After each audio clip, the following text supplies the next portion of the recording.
Hello students, Jai Hind everyone. I hope all are fine.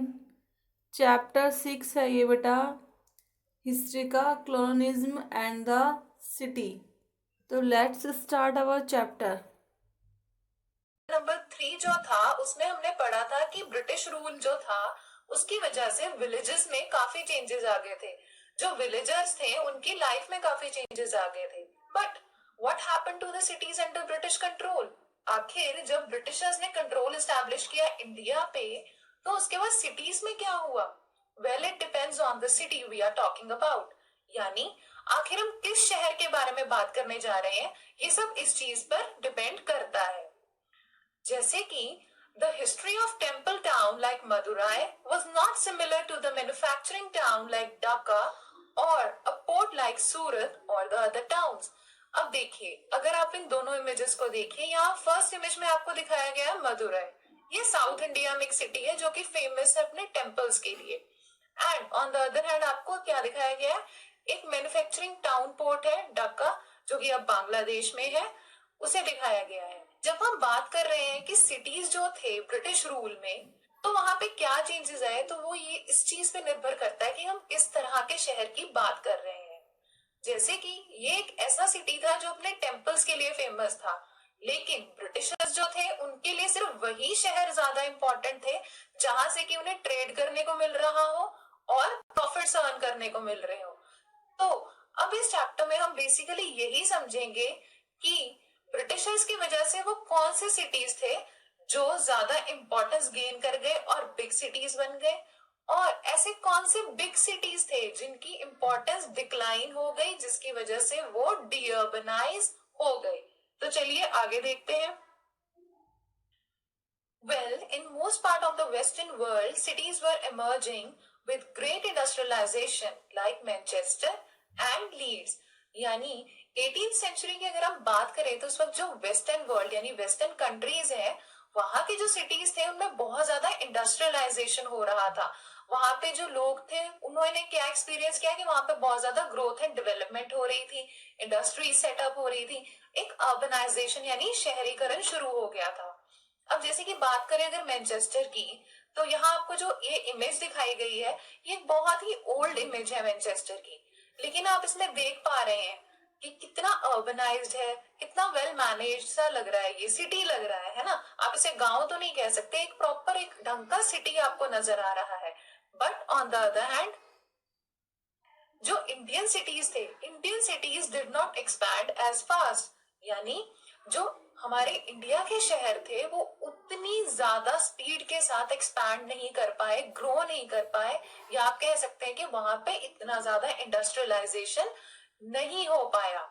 जैसे कि अगर आप ये दोनों इमेजेस में कंपैरिजन करेंगे तो आप ये देख सकते हैं, एक तरफ मैनचेस्टर है जो कि क्या है, ब्रिटेन में एक जगह है, और आप यहाँ पे देख पा रहे हैं कि ये एक शहर के जैसा लग रहा है, एक सिटी के जैसा लग रहा है. दूसरी तरफ ये है मछलीपट्टनम की एक इमेज. यहाँ पे आप इसको अगर देखेंगे तो आपको अभी भी एक फीलिंग आ रही है कि आप कोई विलेज देख रहे हैं. So this was the situation कि एक ही टाइम पीरियड पे जहां दूसरे कंट्रीज में जो शहर थे वो इम्प्रूव होते जा रहे थे, अर्बनाइज होते जा रहे थे, लेकिन हमारे यहाँ पे जो शहर थे वो उतने अर्बनाइज नहीं हो पा रहे थे. In the late 18th century, Bombay, Calcutta and Madras grew as they were the presidency cities. अब देखिए, हमने आपसे पहले ही ये बात डिस्कस की है ना कि ये डिपेंड करता है कि कौन से सिटी के बारे में बात हो रही है. तो जो सिटी, जैसे कि अगर हम बॉम्बे, कैलकाटा और मद्रास की बात करें, इनमें बहुत ज्यादा डेवलपमेंट देखने को आया. रीजन वॉज कि ये प्रेसिडेंसी जो हमारी थी तीन, उनके इंपॉर्टेंट सिटीज थे. आपको याद होगा हमने प्रीवियस चैप्टर में पढ़ा था ना कि जो ब्रिटिशर्स थे उन्होंने तीन प्रेसिडेंसी बनाई थी जिसमें बॉम्बे, कैलकाटा एंड मद्रास आता था. तो क्योंकि ये प्रेसिडेंसी का हिस्सा थे, इस वजह से इन शहरों में बहुत ज्यादा डेवलपमेंट देखने को मिली, जबकि जो दूसरे शहर थे उनमें उतनी ज्यादा डेवलपमेंट देखने को नहीं मिली. Many manufacturing towns soon declined due to decrease in demand. अब ऐसे बहुत से टाउन्स जो कभी फेमस सिटीज थे, अगर हम इंडिया के कंटेक्स्ट में बात करें, जब यहाँ पे इंडियन किंग्स का रूल था, उस वक्त कोई ऐसे शहर जो कभी बहुत इंपॉर्टेंट हुआ करते थे क्योंकि वहां पे मैन्युफैक्चरिंग होती थी, पर ये धीरे धीरे डिक्लाइन होने लग गए क्योंकि उनके प्रोडक्ट्स की डिमांड जो थी वो डिक्रीज होने लग गई। जैसे कि जो ये मछलीपट्टनम था, इसे शहर कहा ही इस वजह से जा रहा है क्योंकि यहाँ पे भी मैन्युफैक्चरिंग होती थी। और जो सूरत का पोर्ट था वो भी फेमस था बिकॉज वहां से एक्सपोर्ट इंपोर्ट का बहुत सा काम होता था। पर जब यहाँ पे ये काम जो थे ऐसे जिनकी वजह से कि ये शहर कहे जाएं, वो सब चीजें खत्म होने लग गई। डिमांड उनके प्रोडक्ट्स की, उनकी फैसिलिटीज की, जैसे कि यहाँ पे तो ये फैसिलिटी मिलती थी ना पोर्ट की, और यहाँ से कुछ प्रोडक्ट्स आते होंगे, ये सब डिक्रीज होने लग गया। तो क्या हुआ, बहुत से जो शहर थे वो अब डिक्लाइन होने की स्टेज पर आ गए। So old trading centers could not survive, leading to deurbanization. यानी ऐसे शहर जो कभी एक ट्रेडिंग सेंटर हुआ करते थे, जैसे कि मछलीपट्टनम या सूरत पोर्ट जो था जहां से इंपोर्ट एक्सपोर्ट होता था, मछलीपट्टनम जो कि एक बहुत इंपॉर्टेंट शहर था, ये सब जो थे ये सरवाइव नहीं कर पाए। ये ट्रेडिंग सेंटर्स जो थे सरवाइव नहीं कर पाए क्योंकि अब नए शहर आ गए थे, वहां पे नए मैन्युफैक्चरिंग यूनिट्स लग रहे थे, तो ये सब क्या होने लग गए, डीअर्बनाइज होने लग गए। मोर ओवर, जिस तरह से कि आप जानते थे कि जो ब्रिटिशर्स हैं उन्होंने अपनी धीरे धीरे पावर गेन करनी शुरू कर दी थी, तो उस वजह से जिस भी एरिया के रूलर को डिफीट कर दिया जाता था, उसके बाद वो जो शहर होता था वो किसके अंडर आता था, ब्रिटिशर्स के अंडर ना। तो उस वजह से जो सेंटर ऑफ एडमिनिस्ट्रेशन होता था वो चेंज हो जाता था। मतलब अगर हम एक एग्जाम्पल के तौर पे लें कि सूरत का कोई राजा था और उसे ब्रिटिशर्स ने हरा दिया, तो उसके बाद ये जरूरी नहीं है कि वो सूरत से अपना सारा इंपोर्ट एक्सपोर्ट चलाएंगे और उसको वैसा ही एक मेंटेन सिटी रखेंगे, नहीं। अगर उनको एडमिनिस्ट्रेशन जो है वो कहीं और से चलानी है, जैसे कि बॉम्बे से चलानी है, तो जो सूरत है ये तय है कि वो एक डीअर्बनाइज शहर हो जाएगा। Similarly, historical city Delhi became a dusty city. यानी वो हिस्टोरिकल सिटी दिल्ली जो कभी फेमस था, किस लिए कि वो एक अर्बनाइज खूबसूरत कैपिटल रही है, डिफरेंट डिफरेंट जो किंग्स आए हैं डिफरेंट टाइम पीरियड्स में, उनकी वो कैपिटल रही है ना, तो वो एक खूबसूरत शहर था, राइट।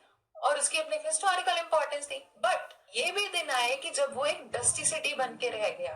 पर वो डस्टी सिटी बना उसके पहले भी तो कुछ रहा ही होगा ना, वहां पे कुछ उसकी हिस्ट्री रही होगी। So you must know how Delhi used to be before Britishers rebuilt it in 1911।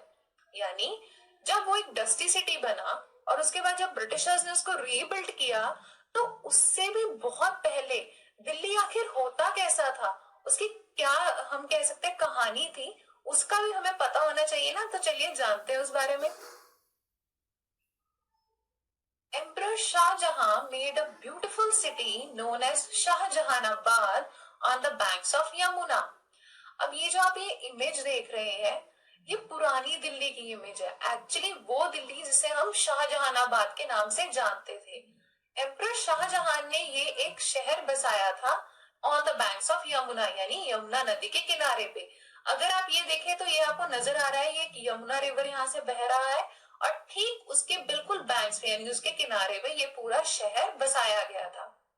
The city began in 1639, had a fort complex. ये सिटी जो 1639 में शुरू हुआ बना, तो उसमें क्या था, एक फोर्ट कॉम्प्लेक्स था। इस सिटी में एक रेड फोर्ट था। ये जो पर्टिकुलर एरिया आपको दिखाया गया है ये रेड फोर्ट का एरिया है। और ये रेड फोर्ट किससे बना था, it was made with red sandstone. यानी ये जो पूरा का पूरा लाल किला था ये किससे बनाया गया है, रेड सैंडस्टोन से। And to its west lay the walled city with 14 gates. यानी यमुना नदी के वेस्ट साइड पे क्या था, एक ऐसा शहर बनाया गया जो कि एक वॉल्ड सिटी था। अगर आप यहाँ देखें ध्यान से इस इमेज में, तो ये एक बहुत बड़ी आपको वॉल नजर आ रही है जो इस तरह से किनारों पे बनी हुई है। तो चारों तरफ एक बहुत बड़ी दीवार बनाकर उसके अंदर एक शहर बसाया गया था जिसको क्या दिए गए थे, 14 गेट्स दिए गए थे। यानी उस शहर में एंटर करने के लिए 14 गेट्स प्रोवाइड किए गए थे।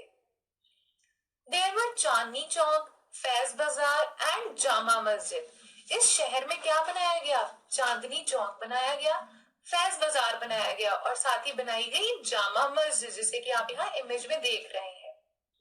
अब जो चीज जरूरी थी वो ये कि चांदनी चौक और फैज बाजार जो था इसके स्ट्रीट्स बनाए गए ब्रॉड, सो दैट अगर इट हैड सेवरल दरगाहs, खानकाज एंड ईदगाहs। मतलब जो दिल्ली था वहां पे क्या था, सूफीज्म बहुत ज्यादा था, वो एक सेंटर था सूफीज्म का, और वहां पे बहुत सारी दरगाह थी। दरगाह एक ऐसी प्लेस होती है जैसे कि हम कह सकते हैं which is a shrine of a Muslim saint. ठीक है, जैसे कि आपको यहाँ इमेज में जो ये दिखाई गई है एक दरगाह है, ये एक श्राइन है एक मुस्लिम सेंट की। और खानका क्या होता है, ये एक ऐसा प्लेस होता है जहाँ पे सूफी गैदरिंग्स होती हैं। मतलब जैसे कि आप कह सकते हैं कि क्या, जैसे कि एक मीटिंग होती है। मीटिंग मतलब एक ऐसी जगह जहाँ पे बैठ के वो लोग रिलीजियस बातें करते हैं या ऐसा कोई डिस्कशन किया जाता है। एंड ईदगाह, अब ईदगाह वो प्लेस होता है जहाँ पे नमाज पढ़ी जाती है। जैसे कि आपको यहाँ इस इमेज में दिखाया गया, ये एक ईदगाह है जहाँ पे आप स्पेशल ओकेजन्स पे या जैसे भी जो भी उनके रिलीजियस प्रोसेस होगा, मतलब वहां पे नमाज पढ़ी जाती है। लेकिन इन 1803 British gain control over Delhi by defeating Marathas, but they didn't make it their capital. अब 1803 में जब ब्रिटिशर्स और मराठास के बीच में युद्ध हुआ तो क्या हुआ, उन्होंने मराठास को हरा दिया यानी डिफीट कर दिया, और उसके बाद उन्होंने गेन कर लिया कंट्रोल ओवर दिल्ली। बट एक चीज जो जरूरी थी वो ये जाननी कि दिल्ली को जीतने के बाद भी उन्होंने उसे अभी अपनी कैपिटल नहीं बनाया था, but they didn't make it their capital. अब यहाँ पे क्वेश्चन ये आता है कि जब उन्होंने उस शहर को जीत लिया था तो उसे कैपिटल क्यों नहीं बनाया। वो इसलिए क्योंकि तब तक कोलकाता ब्रिटिशर्स की कैपिटल होता था, इसलिए उन्होंने अपनी कैपिटल को शिफ्ट नहीं किया और कोलकाता को ही अपना कैपिटल रहने दिया। Before 1857, the Britishers lived with rich Indians in Delhi. यानी 1857 से पहले जो ब्रिटिशर्स होते थे वो दिल्ली में रिच इंडियंस के साथ ही रहते थे। अब यहाँ पे जो हमने ये डिस्कस किया कि वो रिच इंडियंस के साथ ही रहते थे, वो इसलिए किया बिकॉज अगर हम बात करें बॉम्बे, मद्रास और कैलकाटा की, तो इन शहरों में जो ब्रिटिशर्स थे ना उन्होंने सिटी को दो पार्ट्स में डिवाइड किया हुआ था। अब दो पार्ट्स का हमारा ये मतलब है कि उन्होंने इसको इस तरह से डिवाइड किया था कि एक तो होता था ब्लैक एरिया, ये होता था इंडियंस के लिए, और दूसरा होता था व्हाइट एरिया। व्हाइट एरिया में सिर्फ ब्रिटिशर्स रहा करते थे और ये बहुत ही वेल लेड होता था। बट अगर कंपैरिजन किया जाए इन तीनों शहरों का और दिल्ली का, तो जो ब्रिटिशर्स थे दिल्ली में वो रिच इंडियंस के साथ ही रहते थे, और ना केवल वो साथ रहते थे बल्कि Britishers learn to enjoy Urdu, Persian poetry and enjoyed Indian festivals. यानी ब्रिटिशर्स ने यहाँ पे उर्दू और पर्शियन कल्चर भी सीख लिया था, पोएट्री भी सीख ली थी, और साथ ही साथ वो इंडियन फेस्टिवल्स को भी जो इंडियंस थे उनके साथ मिलकर एंजॉय किया करते थे।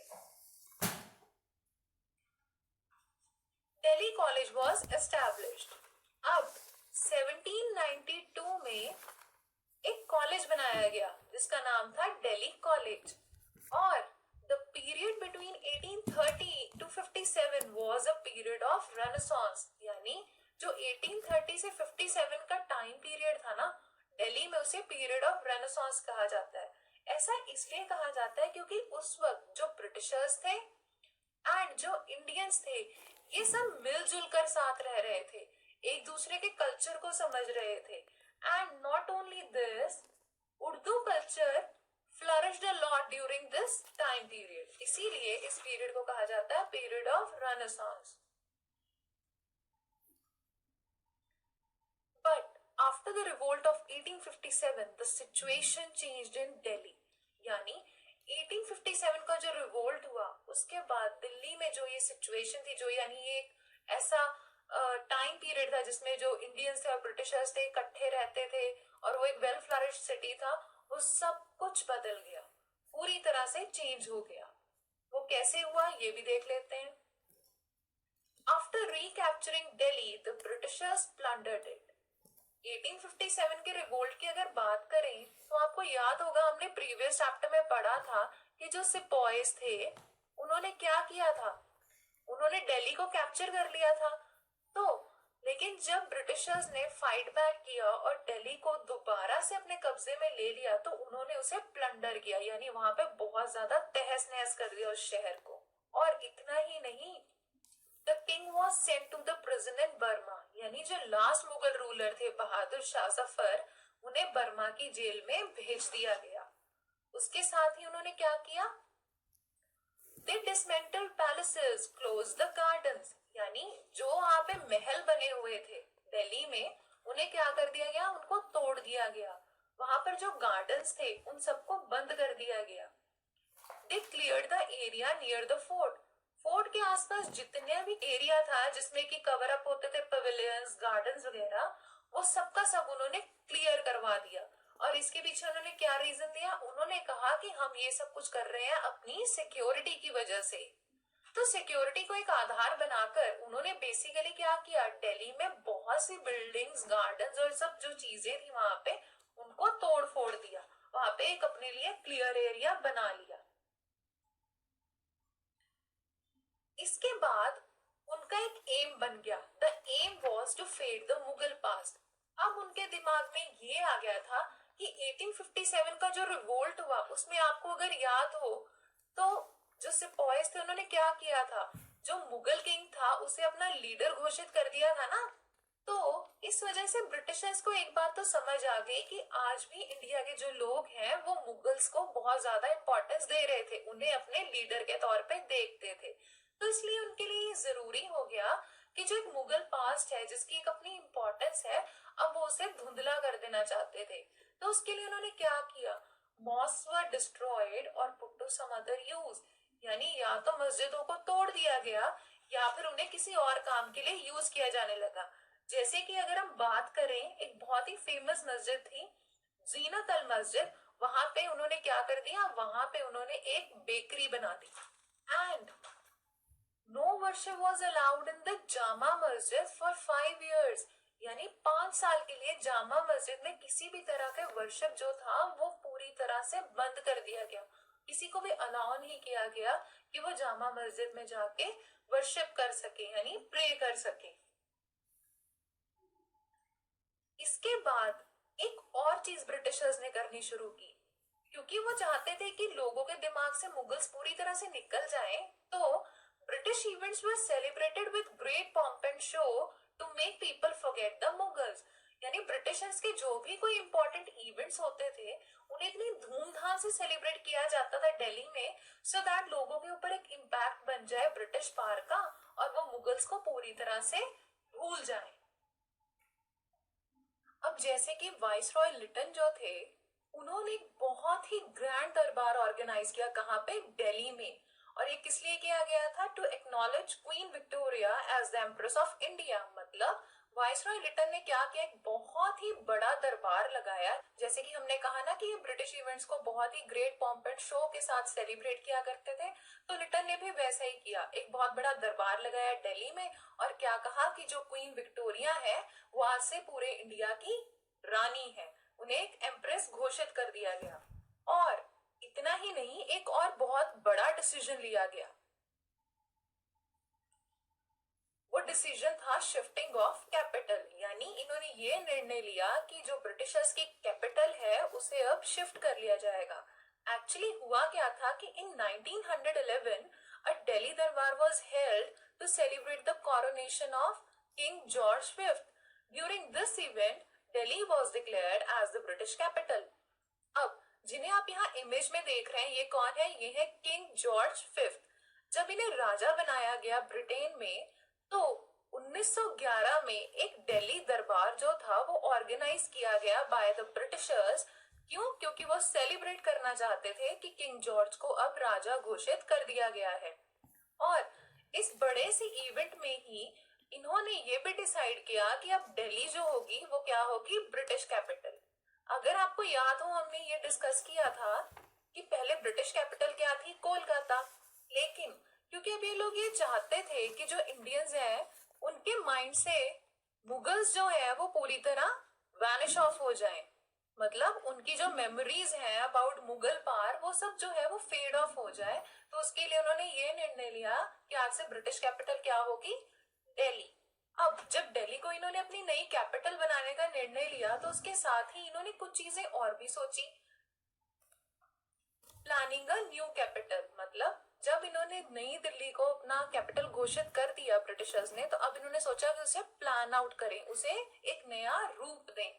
तो उसके लिए उन्होंने क्या किया, Edward Lutyens and Herbert baker design new Delhi. अब ये जो एडवर्ड लुटियंस और हर्बर्ट बेकर थे ये बहुत ही फेमस आर्किटेक्ट्स थे।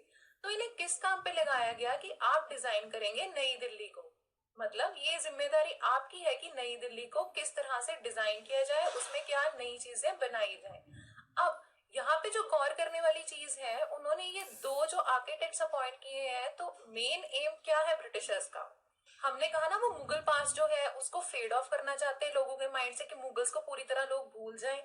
तो उसके लिए जरूरी है ना कि जो शाहजहानाबाद था अब वो लोगों की मेमोरी में ना रहे। सो फॉर दैट रीजन अब इन्होंने डिसाइड किया था दिल्ली की जगह नई दिल्ली बनाने का। सो अब जो Edward Lutyens and Herbert Baker थे, they made a Kingsway now known as Rajpath. इन्होंने सबसे पहले जो एक चीज बनाई वो थी किंग्स वे, एक ऐसा रास्ता जहां से राजा का गुजरना होता है, या हम ये कह सकते हैं ब्रिटिश ऑफिसर्स का गुजरना होता है। तो अब हम उस जगह को किस नाम से जानते हैं, राजपथ के नाम से। राजपथ के बारे में आपको ये भी पता होना चाहिए कि हर साल 26 जनवरी को जब इंडिया अपना रिपब्लिक डे सेलिब्रेट करता है तो जो 26 जनवरी को परेड निकाला जाता है वो कहां से जाता है, राजपथ से होके जाता है। अब इसके बाद क्या किया गया, viceroy palace was made now called as Rashtrapati Bhavan. यहाँ इमेज में जो आपको दिखाया गया है ये वाइसरॉय पैलेस है। ये बनाया किस लिए गया था कि ताकि वाइसरॉय रहे। अब हम इसे किस नाम से जानते हैं, राष्ट्रपति भवन के नाम से। और जो हमारे इंडिया के राष्ट्रपति हैं यानी प्रेसिडेंट है वो इसी जगह पे रहते हैं। They used a mix of Greece and Mughal architecture, यानी एडवर्ड ने और जो हर्बर्ट बेकर थे इन्होंने जब ये बिल्डिंग वगैरह डिजाइन की तो उन्होंने किस तरह के आर्किटेक्ट को यूज किया, वो कुछ मिक्स था ग्रीस और मुगल आर्किटेक्चर का। यानी जिस तरह की बिल्डिंग्स ग्रीस में बनती थी और जिस तरह की बिल्डिंग्स मुगल बनाते थे, तो इन्होंने उन दोनों के कंसेप्ट को मिक्स करके अपनी नई बिल्डिंग्स को बनाया। Not only this, to give importance to the Britishers, the Viceroy's palace was made higher than the Jama Masjid. अगर आपको याद हो तो हमने क्या पढ़ा था कि जामा मस्जिद जो थी वो क्या थी, वो सबसे टॉलेस्ट बिल्डिंग थी दिल्ली की। यानी जो राजा का महल था वो भी इस बिल्डिंग से थोड़ा छोटा बनाया गया था। लेकिन ब्रिटिशर्स ने खुद को ज्यादा इंपॉर्टेंस देने के लिए वाइसरॉय पैलेस यानी जिसे हम राष्ट्रपति भवन कहते हैं उसे ज्यादा बड़ा बनाया जामा मस्जिद से। क्यों, क्योंकि वो क्या चाह रहे थे कि सिर्फ ब्रिटिश पार जो है वही एक एमिनेंट पार लगे, बड़ी पार जो है लोगों के मन में एक बड़ी पार के तौर पे छा जाए। It took 20 years to build New Delhi, यानी करीब 20 साल लग गए नई दिल्ली बनाने में। तो अब जब 20 साल लगे नई दिल्ली बनाने में तो ऑब्वियसली वो पुरानी दिल्ली से यानी शाहजहानाबाद से अलग तो होगा ना। So it was different from the old city of Shahjahanabad. वो पुराने शहर शाहजहानाबाद से बिल्कुल ही अलग था। तो वो अलग कैसे था ये भी देख लेते हैं। It had wide streets lined with beautiful mansions, यानी जो ये नया जो शहर बनाया गया था न्यू दिल्ली उसमें क्या थी, वाइड स्ट्रीट्स थी। अगर आपको याद हो तो हमने क्या बात की थी कि जो पुरानी दिल्ली थी यानी जो शाहजहानाबाद था वहां पे क्या था, वो बहुत टाइटली पैक्ड शहर था। अब टाइटली पैक्ड वर्ड से हमारा मतलब ये है कि वहां पे जो भी बिल्डिंग्स थे वो बहुत क्लोज बने हुए थे एक दूसरे के। लेकिन जो ये न्यू दिल्ली बनाया जा रहा था इसमें स्ट्रीट्स जो थे बहुत वाइड थे और उसके दोनों तरफ खूबसूरत घर